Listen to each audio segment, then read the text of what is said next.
आदिशङ्कराचार्यविरचितं मायापञ्चकं निरुपमनित्यनिरंशकेऽप्यखण्डे मयि चिति सर्वविकल्पनादिशून्ये घटयति जगदीशजीवभेदं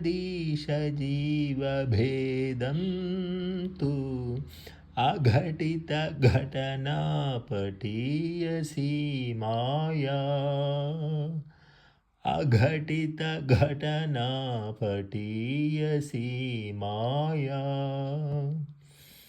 श्रुतिशतनिगमान्तशोधकानपि अहह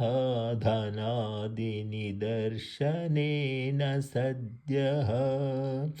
कलुषयति चतुष्पदाद्यभिन्नान् अघटितघटना पटीयसी माया अघटितघटना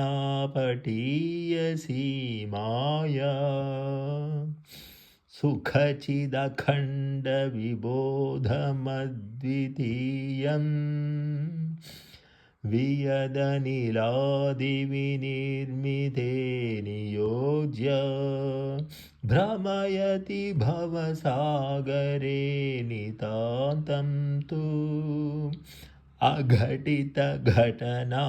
पटीयसी माया अघटितघटना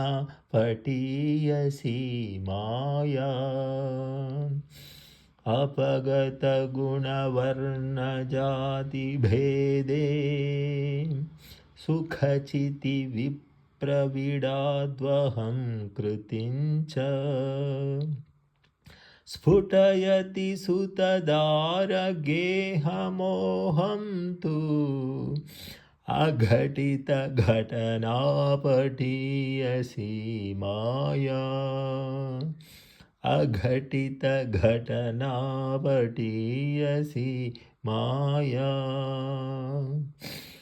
विधिहरिहरविभेदमप्यखण्डे बत विरचय्य बुधानपि प्रकामम् भ्रमयति हरिहरभेदभावान् अघटितघटना पटीयसी माया अघटितघटना